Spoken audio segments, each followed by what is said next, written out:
the city. Go ahead and get started. Hey, internet people. How's everybody doing today? I got a heck of a crowd. I was hoping with the vampire crowd I was going to be like, oh yeah, people are going to be staying. Nah, it's fine. Fox is prettier than me. It's okay. I get it.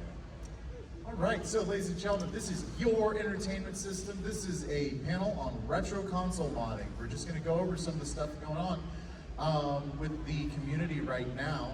Hopefully nothing here is too difficult. I am going to talk about some of the more difficult to mod systems, things like that. However, I'm going to try to keep it to mostly easy mods. Mostly. Some of them are going to be a pain, but you know, that's just how these things go. So, this is the Hacker's Miranda Rights. This is a bit that I go through because hacking is kind of a gray area in a lot of places. I am going to talk about hacking, modding, all sorts of stuff that will void warranties. Obviously, a lot of these systems are old, so you don't have to worry about that. However, I am doing that. I am not a lawyer. Nothing I say is legal advice. I have to talk about that because some of these things can be used for piracy, which is illegal. Don't do that.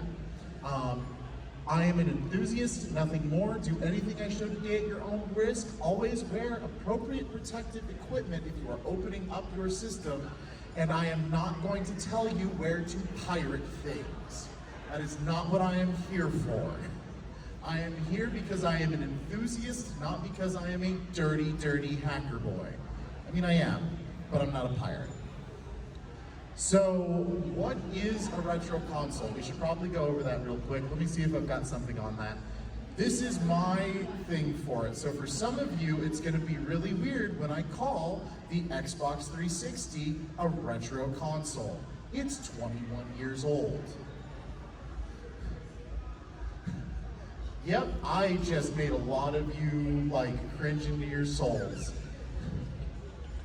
Actually, I think the Xbox 360 I think is 2005, 2006. So it's at least legally an adult. Yeah, so, yep, there we go. 18 years, there we go. 21, it can't drink. The original thing I was gonna say is it has to be able to drink here in the United States of America. However, I have decided instead, if the console would be legally considered an adult at this point, I'm gonna consider it retro. Can you not buy video games for it anymore except from secondhand market is kind of the idea. So here is my question, why mod?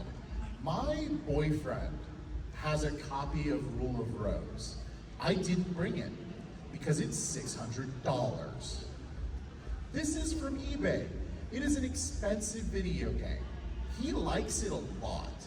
However, there is risk when playing it on these old consoles. You could potentially damage the disc. And as much as he does not like it as a collector, he likes it because he enjoys old school, or he likes PS2 horror. Like his favorite game is Silent Hill 3, to give you the thing. Like, favorite game of all time, Silent Hill 3. Heather loves Heather, that's favorite character. But Rule of Rose is very rare here in the United States. It's extremely expensive. What we have instead is I have a PlayStation 2. I was able to get the information from the disc onto a hard drive, so that way we can play it without using the disc to keep it in there. What's another reason for it? In the GameCube game, F-Zero GX, which if you have not played is a fantastic racing game, it turns out the entire arcade game is on disc, ready to go. It's just hidden. Well, I want access to it. That's what we hack for. What about the best Japanese DDR games? American PlayStation 2s, they can't run Japanese PlayStation 2 games. It's difficult. However, with a mod chip, or alternatively by having something, or by having a hard drive on the system, we're able to get around that. We are able to play the Japanese DDR games at home, which is good because they are more closely related to the actual arcade cabinets. Shin Megami Tensei Digital Devil Story, this one right here. If you want the original SMT, We don't have an English language version of it that's easily accessible. There was an iOS version, but if you want to play the original, you need a translation patch. And if you want to play it on real hardware, you need something that you can mod. This is why we mod. I had somebody ask, hey, what about games that you can't get anywhere that are super expensive? To which I say, once again, and I'm going to be talking to you internet people right now, don't hire it. Buy the original, make a copy. Here's another one. Old school games don't show up as good on HDMI TV, on TVs that use an HDMI signal. The way that they all work is these scan lines right here, and I'm gonna be honest, the fake scan lines that we have, I don't like. I think they suck. Having a way to output something using hardware to newer TVs, I think is a better idea. And so having the ability to do that, having the ability to bring back a lot of the things that we lost as we lost cathode ray tube TVs, is a good idea. So, unfortunately, the first thing I need to talk about is emulation. We're not even modding the proper systems. We're going to talk about emulation first. If you just want to play the games that you have, for example, if you have an NES and you have those games, if you're able to dump the ROMs, which is to say if you're able to get the information from the cartridge to your computer, and you have a copy of the console, emulation, once again, I'm not a lawyer, however, emulation is legal. Emulation is fine. And for a lot of people, emulation, I mean, for example, the recent, well, I say recent, now they're kind of old, PS1 Classic, SNES Classic, NES Classic, that's all emulation, that's all that it's doing. And I think that you get a really good gameplay experience for that. It's the easiest way to get into retro consoles. So let's talk about console-based emulation. Now, obviously the Xbox One is not legally an adult at this point. That's because it is a box. And the PS Vita, obviously, well, the PS Vita is getting close. But these two are actually some of the best emulation devices to have if you already have them.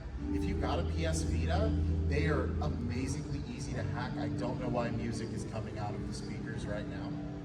Let's find out. Did I accidentally put something on here? No. Well, you know what? We're just gonna be pretty today. It's okay. This is a grandiose panel, so we need grandiose music. That's how it works. While the Xbox One, you can actually get to work as an emulation device without any hardware hacking, with software. If you have, it's about $20. It's Xbox Digital like developer something. I don't remember exactly what it's called. However, using that, you can download RetroArch to an Xbox console, and you can still use it as an Xbox. You can still get on Xbox Online, all of that stuff. And these guys can play up to PlayStation 2 games really easily. And I believe somebody's figured out how to do it with the original disc. Loading the disc off of it, you just put it in like you would put in an Xbox game. It's pretty cool. PlayStation Vita, obviously you can't fit a disc into. However, it is a very good PlayStation 1 emulator and PSP emulator. A lot of those handheld games can be difficult to play, but on the Vita, it works really well. I think there's also a Nintendo DS emulator on it too, just in case you want to be weird and show it off. It sucks, but it works. If you want something something small that you can use for emulation, normally I would suggest a Raspberry Pi. Does everybody here know what a Raspberry Pi is? Okay, it's a small computer, essentially, that's it. Normally I would suggest these, but right now there is a shortage of them, and they cost 2 or 3 times what they should. This should cost like $35. It costs $100 right now. because the secondhand market is so wild. So if you have a Raspberry Pi, great, you can turn it into an emulation box. If you don't, the wildest thing, Fire TV Stick. You would not expect this to work, but the thing is, it's just an Android stick. You can load Android stuff from the normal Android store onto it, and using a wire, it's really funny. It takes the power, like you've got your power, you've got your Fire Stick over here, and it's just a daisy chain that runs power, gives you a USB dongle so you can plug a USB in and load your games off of a USB stick, and then it goes to power. So that way you've got your data and stuff. I made a bunch of these for my nieces and nephews to use. It plays up to the Dreamcast. Well, like, okay, the Dreamcast is a little shaky, but PlayStation, it does amazing. Nintendo 64, it depends on the game. Dreamcast, I can play Crazy Taxi, that's all I care about. So, if you're getting into it, Fire TV Sticks go on sale on Amazon all the time for like 35 bucks. Getting the other parts of it that you need, you just need a Bluetooth controller, which you probably have if you've got an Xbox or a PlayStation, you have a controller. And you just need the daisy chain equipment and a USB stick for your games. Congratulations, you've got a cheap emulation device that you can have hooked up to your TV that you don't even need to think about. It's great. So now I need to talk about the Mister project. Has anybody heard of Mister? Okay, this one is really nerdy. So the bottom piece right here, this guy, is a board. It is an open source project, but I think that they sell like the board itself pretty often. These can cost like $200 or so. However, they're a godsend for arcade cabinets because you can get the connections for an arcade cabinet for it, and you can just put all sorts of arcade games on it. It also is doing, it's not doing what it's software emulation, it's doing hardware emulation. So it's not just pretending that it can read read and write what's coming from the game. It also is able to emulate the hardware itself, which means that it is extremely accurate if you're going for accuracy. The only thing is that, like, this guy right here is a $250 piece of equipment, so, but I think that it's neat, so I thought I'd bring it up. So, I talked earlier about ROM dumping. Does everybody know what that is in here? Some people? Okay.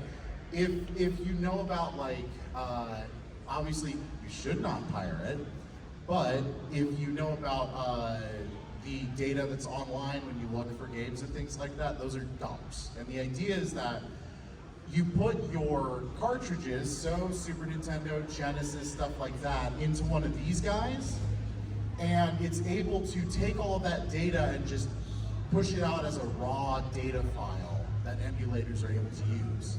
So this way, you're able to play your games through emulation instead of being a filthy, filthy pirate like I know you are, internet. Anyway. Okay, that's great, but what about my disc-based games? Well, the good news is that most computers can read that stuff now. Obviously we're gonna do retro stuff, so most of it, you're gonna get CDs. But those things can be read really easily by a computer. You essentially do the same thing that you would with a cartridge, but you just get the ISO, the disk image, and you use that. What about the Dreamcast? The Dreamcast used a weird thing called GD-ROM, which really should stand for something else, but it stands for gigabyte disk read-only memory instead of CD, compact disc, And the problem is, does anybody have a GD-ROM reader at home? No, you don't. They didn't sell them. So instead, you have to use specific DVD readers that can read 2 layers of data, read 1 layer of data, then figure out how to read the other layer of data, and then you have to figure out how to mush that together and then use it as a thing. It sucks. Don't do it.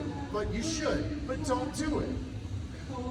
So instead, let's go ahead and get to what you're actually here for, which is the modding actual consoles. I just want to get that stuff out of the way. So, one of the earliest mods for the NES was actually a way to play Japanese games on an American NES console.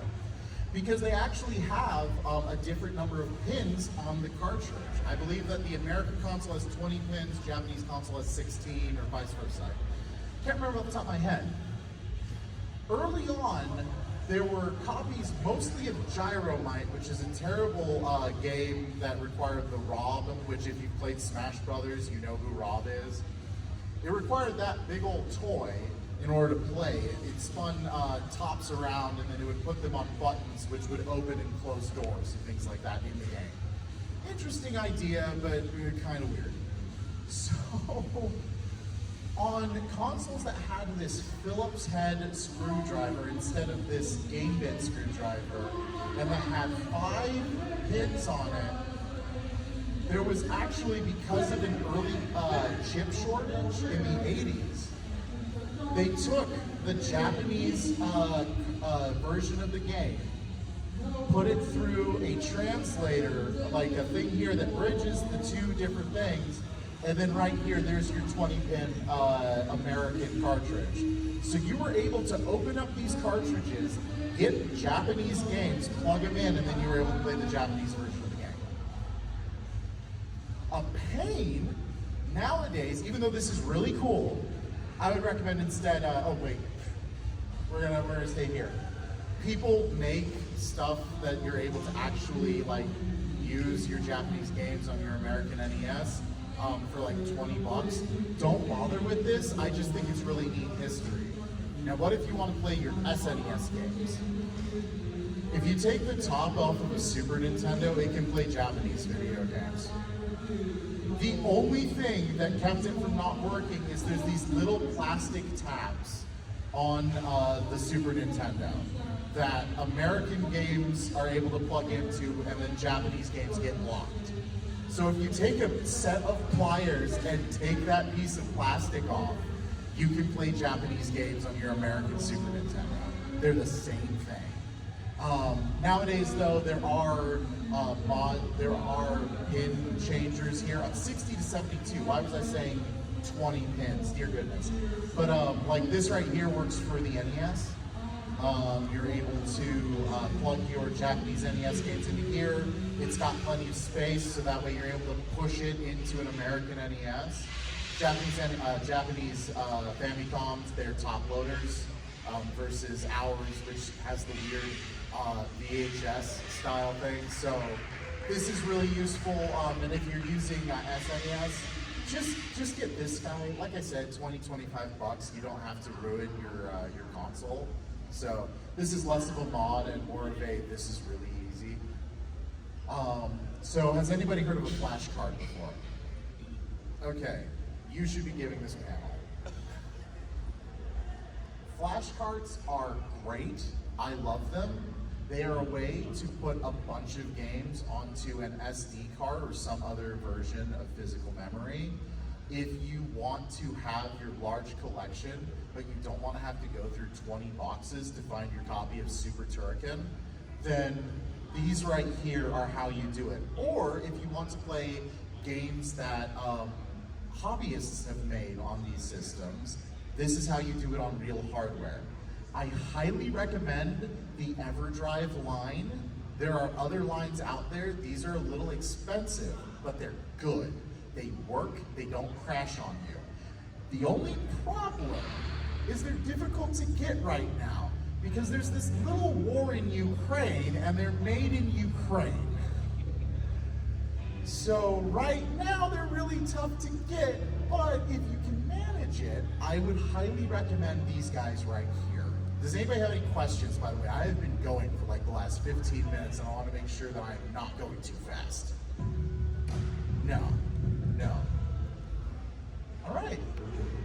I'm just surprised there's a TurboGrafx 16 option. Who here has thought about the TurboGrafx 16 in the last 5 years? I have, and the only reason is because I found out there's a TurboGrafx 16 version of this. So, here's another fun thing. Does anybody here have like an SNES that's like yellow as all get out because it's got sun damage? The plastic tends to yellow. It tends to, like, it goes from that nice gray, which is a sentence you will never hear again, nice gray, to this ugly, ugly yellow. And this is you need to make sure, gloves and glasses for this. Wear gloves and glasses, do this at your own risk because it does use hydrogen peroxide, which is bad for humans. And the last I checked, everybody except for maybe him over here, because he got the ears right now, is a human. You might be a cat boy, in which case congratulations, cat boy, yes? Okay, cat boy, yeah. Then in that case, cat boy might be fine. The rest of us need gloves. And the way that you do this actually is with this food grade hydrogen peroxide, which is a sentence that doesn't make any sense at all.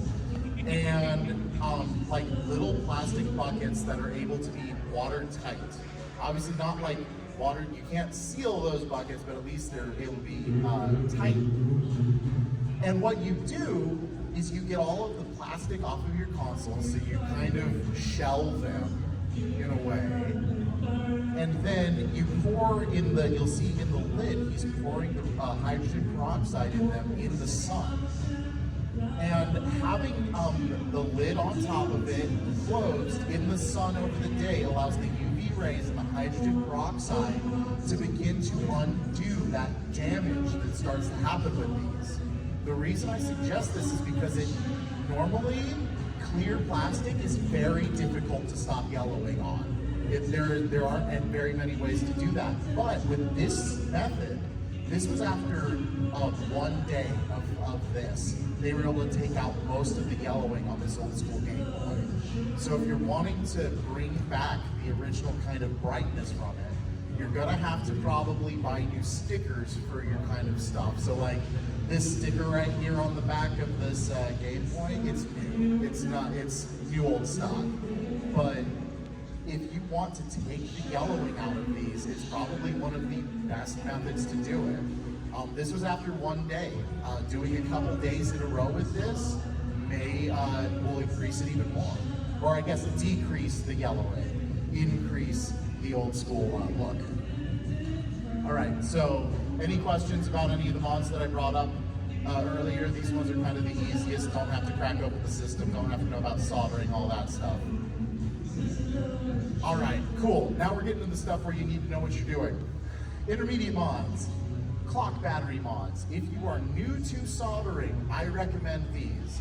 The GameCube, the Dreamcast, I don't think the PS2 has it, but a lot of old systems had batteries that were soldered directly to the board here. You see this guy right here, it's a clock battery, it's just got two tongs going off of it.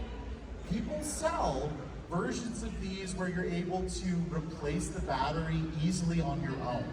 I recommend, if you're having a problem where your Dreamcast thinks it's $19.99 for all of time and eternity, replace the clock battery. It doesn't take much soldering skill. It only takes a couple of points. Take the solder off, put the new thing in, put new solder in, connected, done. Bing, bang, boom. Obviously for these, you're using a soldering iron. These things get up to 500 degrees. Don't touch your skin with them. It will be bad. You know how I know? Look at that guy right there. It's not a soldering iron problem. I was taking a pizza out of an oven and I was being too fast about it, but all the same, it still hurts. Don't do that either. All right, optical disk drive emulators. This is the cool stuff. People have created, and I love this, this is the best thing. They emulate the disk drive in different systems. And so you're able to play all of your stuff off of an SD card instead of having to use the discs. This is fantastic. You can put all sorts of games on the SD card. and they all play as if they were being played from the disc. In fact, sometimes they're actually a little faster because you don't need to go through the movement of the disc spinning to find the data. Instead, the SD card's able to just be like, there you go. I love it. If you're going to do this, if you're going to start experimenting, the Dreamcast and the Sega Saturn are probably your best options for this. The Neo Geo CD also has one, but who here knew the Neo Geo CD even existed? You should be giving this panel, Catboy, come on! The GameCube has one too. They tend to be a little harder to introduce because there's some soldering you have to do on the side. The PlayStation, you have to solder to a bunch of different points on here and then take a wire and just kind of like make a freeway to another pin over here. It's a nightmare. Don't do it. If you're new to soldering, do not do it on the PlayStation. But I have better news if you're trying to play something from a backup. It's coming later because instead I'm going to talk about the internet.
Either you need to get a memory card that already has the hack save on it that starts all this stuff up, or if you have the fat PlayStation 2, you can instead read it from a hard drive.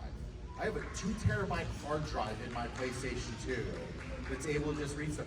You can in fact read video games using this from the Ethernet port in the back of the PlayStation. If you have a slim PlayStation and you think, well, I can't have that, that thing doesn't have a hard drive, that would be really hard. I use a Raspberry Pi in the back of a small hard drive that works, or a small PlayStation 2, that works as a server that's able to send the video game stuff back and forth through the Ethernet port. These things are so hackable, it is great. And now I get to talk about Tony Hacks.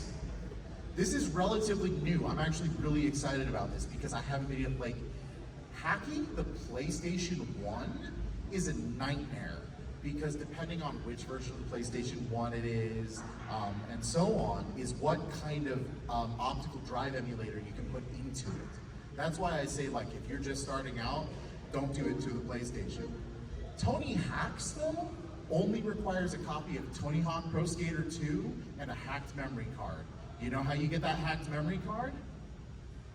You remember OPL that we were talking about earlier? You hack your PlayStation 2 to hack your PlayStation 1.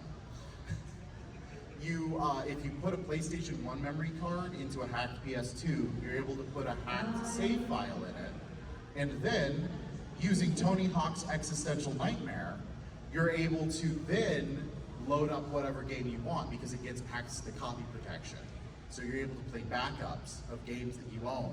So for example, if you have a PlayStation game that's, $300 in value and you don't want to get scuffed up, you can burn a copy of it and then put it into your console and still play it through Tony Hacks. And this way, you don't have to physically modify the system, which I think is really good because the optical drive emulators suck.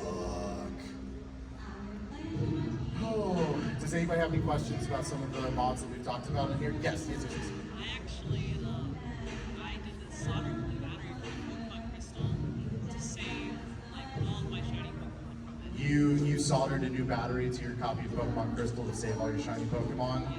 Yes, that is also, when we were talking earlier about, I'm going to go ahead and go back here a little bit, clock battery mods. If you are a Pokemon fan, your Pokemon are dead. Because the clock battery died, and it is infinitely midnight in your copy of Pokemon Silver. Go ahead. You can, if you get the right apparatus, you can plug into a game to backlog your save file onto your computer. Then you can do the soldering and reload it onto it. But That's you'd brilliant. have to know what the apparatus is. Yeah. Well, that apparatus actually, we talked about it earlier. So real quick for the people, so people can hear. What's your name? Augie. Augie? Yeah. Okay, Augie was talking about how, I'll just go ahead and go back here. If you have a problem with your Pokemon stuff, but you want to keep everything, you can dump the save file from your Pokemon game using one of these. This is the Retro. I think that there is an attachment for it for your Game Boy games. You can plug that in, dump the save file onto your computer. Then you can change the battery. Sorry, it turns out I put a whole bunch of stuff in these slides. You can change out the battery, you can solder a new battery, and then you just push the save back into your system using that, because it just backs up what the information on the chip is. So you can it'll just back it up, push it back in, and that way you're able to save your save file. Brilliant, little complicated, but what in this slide deck is not. All right, so let's see, yeah. So, but this being said, I'll go ahead and repeat the reason this came up. There was kind of a thing where, hey, what is your name? Sorry. Chloe. Chloe was talking about how she had soldered a new battery into her copy of Pokemon Crystal to keep all those shiny Pokemon, which is good. We like our red Gyarados. Actually, it was a Totodile and Oh, also it was a shiny Totodile. Beedrill. And a shiny Beedrill. Two of them. Two shiny Beedrill? Yes. All right. So, we'll go ahead and go into advanced mods now, unless anybody else has anything. No? Okay, cool. Let's go ahead and get to the advanced mods. So, you've probably heard of a mod chip. If you've heard of modding consoles, who here has heard of a mod chip? This is kind of a general purpose. If you are thinking about hacking, this is able to bypass the protections and stuff that are on some of these retro consoles. So the PlayStation 2 is a big one. When I was talking earlier about how FreeMcBoot lets you load games, it doesn't let you load PlayStation 1 games. I'm about to tell you something really weird about the PS2. Early PS2s actually have a PlayStation 1 on the PlayStation 2. It has all of the same hardware and stuff. It's just one of those things where it doesn't access that hardware unless you put a PlayStation 1 disc in. However, if, say, you were doing this, as somebody who's working at Sony, I'd be like, okay, but that's just a bunch of wasted chips we're putting in here. We're selling PlayStation 2s. So the PlayStation 1 stuff is actually used for all input-output on the PlayStation 2. So because of that, you can't read PlayStation 1 games from a USB drive. You can't read PlayStation 1 games from a disc. You can't read PlayStation 1 games all of these different ways of doing things, except for the original discs. When I said disc, sorry, I should have said hard drive, my bad.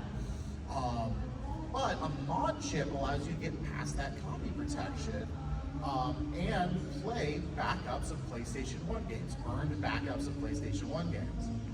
The only problem is, as you can see, there's a lot of soldering you have to do to make these work. It's a whole lot that you have to do in order to bypass the security. So these are very difficult. However, if you start with some of the earlier mods, for example, Peekaboo. Has anybody here heard of Peekaboo? I know you've heard of Peekaboo. You haven't heard of Peekaboo. This is baby's first mod chip.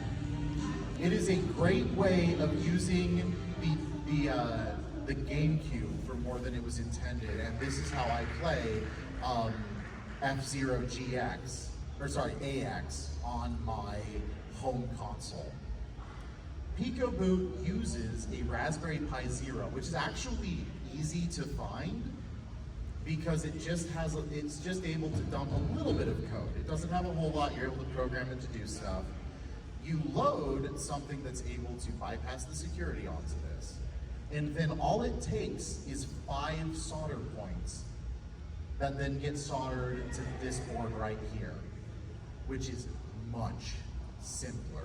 The worst part of this is that you have to take the heatsink off of your GameCube's, like the central part of your GameCube, so that's gonna have your CPU, GPU, that kind of stuff. So you have to be a little careful with it because you don't want to accidentally damage anything. But once you do that, you solder 5 points. Beep, beep, beep, beep, beep. You solder them to this guy right here. The wires go up into the side of the console. You plug it, you close it back up, and then you're able to read your games off of an SD card plugged into one of the serial ports on the bottom of your system. Or some people do it through an SD card that's in the memory chip, or the memory card slot. So you're able to play a lot of your games backed up using nothing but an SD card. In fact, somebody has also made a way to use one of the serial ports to play off of a gumstick drive, an M.2 drive. So you're able to put 2 terabytes of games on your GameCube. The unfortunate thing is that there are not 2 terabytes of games for the GameCube, which really sucks because I love the GameCube. All right, consolizer mods. These have been very difficult to do, but somebody has, I'll get to that eventually. Real quick, anybody have any questions about the Peekaboo? Getting that working? Yes, go ahead. Yes, it's a Raspberry Pi Pico, not Zero. Sorry, wrong name. But yes, that is a Raspberry Pi Pico. These are easy to get right now, so this is why I put it in here. And like, I think it cost like, I paid like $10 for the parts to hack my GameCube. Pico by itself is $4. Yeah, I think that I might have, like, I just got it off of Amazon, so it was like a second. I think I paid like $7 for it or something. I got ripped off, is what I'm saying. I need my $3 back. But it is like really easy to do. Just do yourself a favor, research the size of wires that you need, because I bought the wires for this and they were too big, so it didn't work.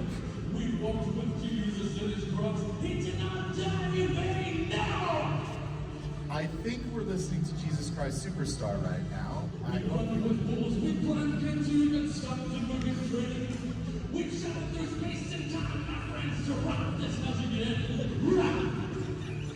Never mind, this is not Jesus Christ Superstar, this is Tenacious D.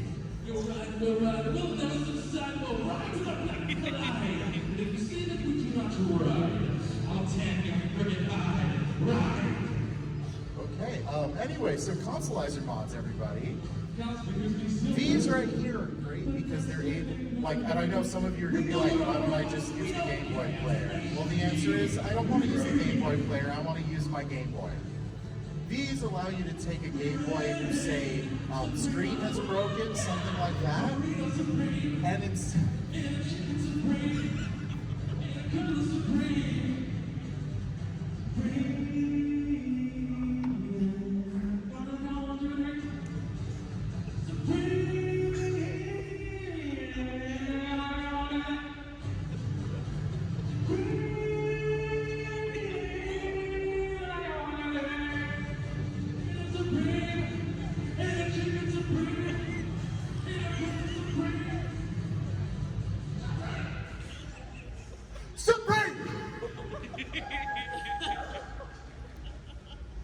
start talking about video games again.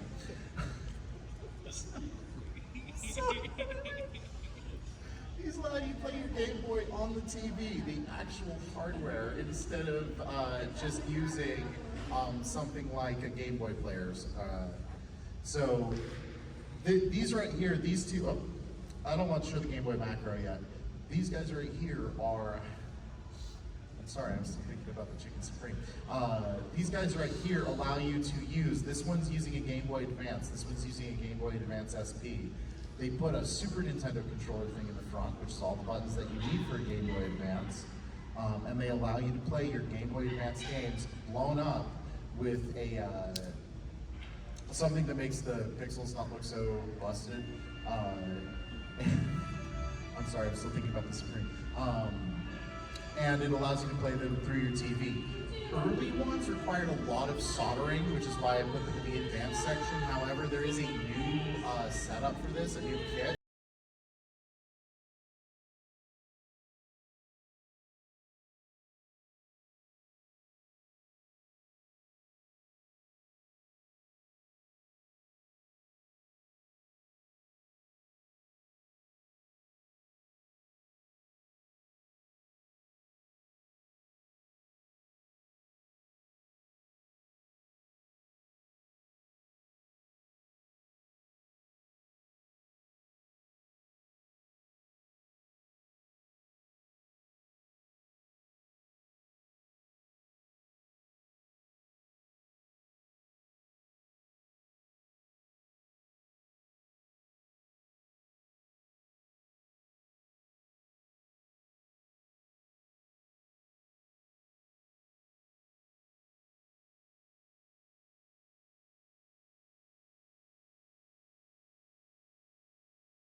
That's why I suggest looking up the creators of the front here, because they also have a custom screen here that takes away the touch sensitivity, but also makes it a lot cleaner to look at. Which can be good because those screens tend to get very scratched. So, yeah, that's why. That's why that's there. All right, are there any other questions? No. Oh, you guys are talking crap. All right, well. Thank you very much, everybody. I appreciate you coming out. Once again, my name is Quiddlesticks. I'm from Cutscenes and Queens. If you've got any questions or want to talk about some of this stuff or get some specifics, I will be in the vendors hall. Thank you very much.